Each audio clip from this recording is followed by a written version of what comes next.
वंचित बहुजन आघाडीचे युवा नेते सुजात आंबेडकर यांनी नांदेडमधून पत्रकार परिषद घेतली. शिवसेना पक्ष आणि चिन्हाबाबत सुप्रीम कोर्टात सुरू असलेल्या सुनावणीवर त्यांनी प्रतिक्रिया दिली. तसेच शरद पवार भाजपचं काम करतायत असं म्हणत त्यांनी पवारांवर जोरदार हल्लाबोल चढवलाय. आपण पाहूयात सुजात आंबेडकर नेमकं काय म्हणाले. शिवसेना कोणाची काय वाटते? हा शिवसेनेचा प्रश्न आहे. मी शिवसेनेचा सदस्य नाही, त्याच्यामुळे मी जास्त भाष्य करू शकणार नाही.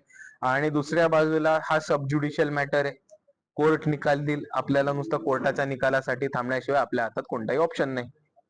वर्गीकरणाच्या बरोबर समाजाच्या मध्ये वाद होताना म्हणजे अनेक समाज वेगवेगळ्या कारणाने पण आता मानतात आहे तर जाती ज्या त्या आपल्या सामन्याला चित्र पाहिलं ते सगळं तसं बघतं याकडे काय भूमिका असेल? भाजप जेव्हापासून सत्तेमध्ये आलं 2014 पासून, तेव्हा मोठ्या प्रमाणामध्ये दोन समाजामध्ये तेढ निर्माण करणं हे भाजपचं डिवाइड अँड रूल ब्रिटिश कालीन पॉलिसी ही कायम राहिली.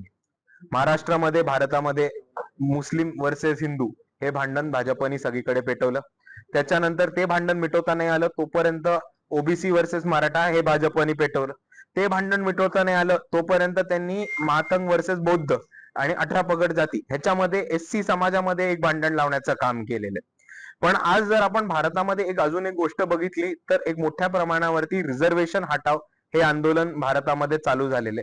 आणि माझं म्हणणं आहे की आपण ह्या आंदोलनाकडे खूप मोठ्या प्रमाणात फोकस केलं पाहिजे आणि आपण सर्वांनी एकत्र येऊन रिझर्वेशन वाचेल, आरक्षण वाचेल याच्यासाठी लढलं पाहिजे.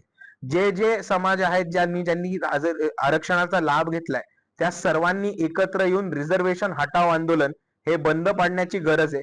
कारण आपण बेसिक मुद्दा समजा, जर आरक्षणच राहिलं नाही तर उपवर्गीकरण लावणार कशात? तर पहिले सगळ्यांनी एकत्र येऊन आरक्षण वाचवायची गरज आहे. दादा, राम मंदिराची चोरी झाली त्या प्रकरणावर वंचित आघाडीची काय भूमिका आहे? सगळ्यात पहिले ज्या लोकांनी 2018 मध्ये बोंबलून सांगितलेलं की चौकीदार ही चोर आहे ते बरोबर होते असं मी म्हणेन. आणि ज्या नरेंद्र मोदींनी स्टेटस लावलं होतं की मे भी चौकीदार, ते कुठले चौकीदारी करत होती हे त्यांनी आज सांगायला पाहिजे.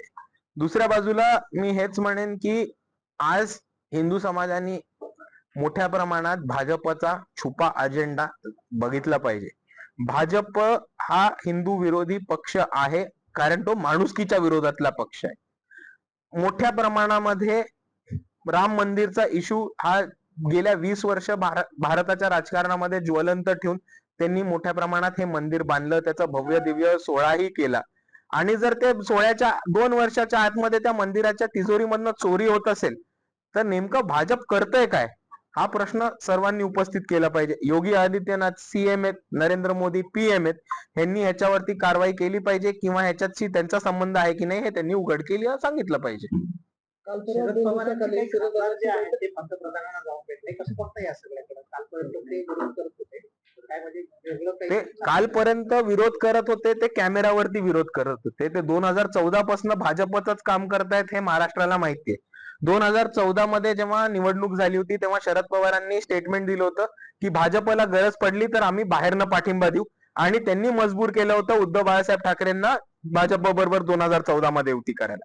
आज आपल्यामध्ये अजितदादा पवार नाहीयेत, पण अजितदादा पवारांनीही 2019 मध्ये हे म्हटलं होतं की सकाळची शपथविधी त्यांनी फडणवीसांबरोबर ह्याच्यासाठी घेतली कारण शरद पवारांनी त्यांना पाठवलं होतं. त्याच्या पुढे आपण जाऊन बघितलं तर अर्धे शरद पवारांचे खासदार आमदार हे निवडून आलेले 2022 मध्ये जाऊन भाजपमध्ये जातात आणि भाजपची सत्ता स्थापन करायला मदत करतात.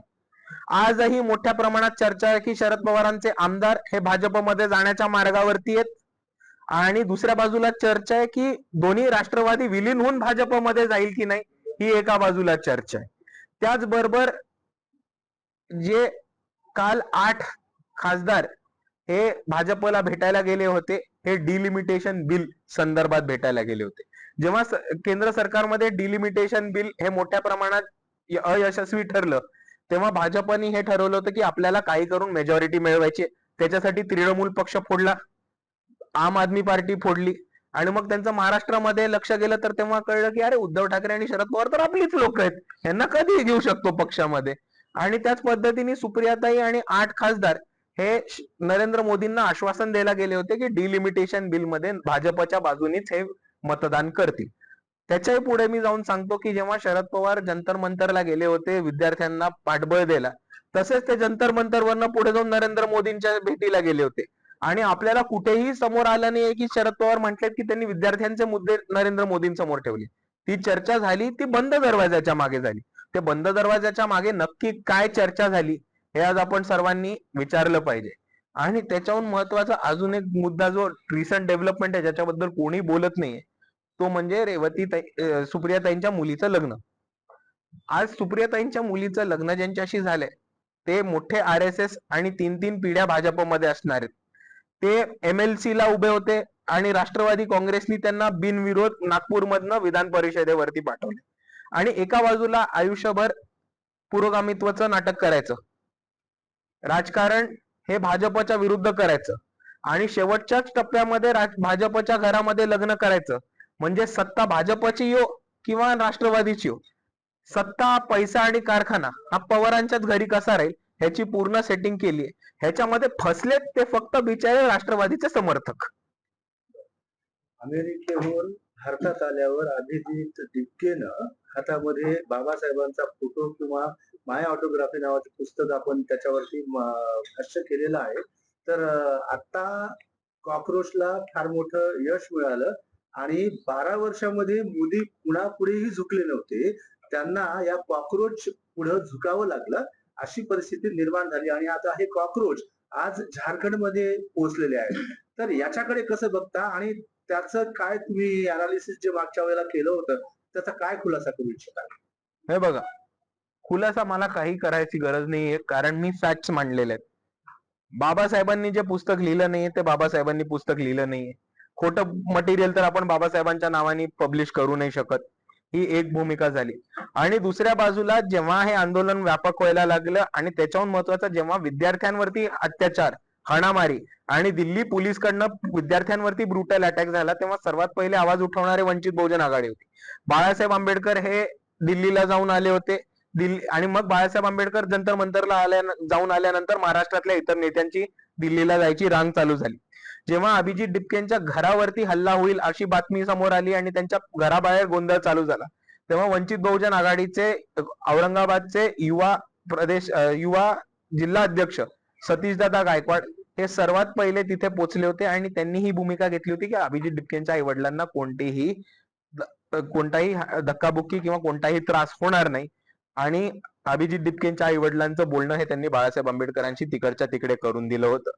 आणि त्याच्याहून महत्वाचं, जेव्हा दिल्लीमध्ये लाठीचार्ज, वॉटर कॅनन्स आणि टिअर गॅसचा मोठा वापर विद्यार्थ्यांवरती केला, तेव्हा महाराष्ट्र बंद करण्याचं काम हे वंचित बहुजन आघाडीने केलं होतं.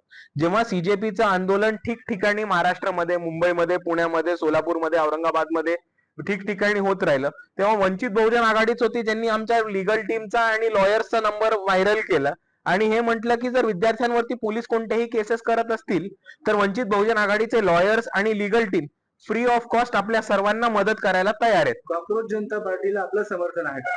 कॉक्रोच जनता पार्टीला आम्ही 7 प्रश्न विचारलेत. त्या 7 प्रश्नांवरती कॉक्रोच जनता पार्टीनी जर भूमिका स्पष्ट केली तर आमचं समर्थन त्यांना 100% राहील. पण त्याच्याहून महत्वाचं, कॉक्रोच जनता पार्टी अजूनही म्हणते की ते आंदोलन आहेत आणि रजिस्टर्ड पार्टी नाही आणि कोणत्याही स्टुडंट लेंड आंदोलनाच्या विरुद्ध वंचित कधीही जाणार नाही. ठीक आहे.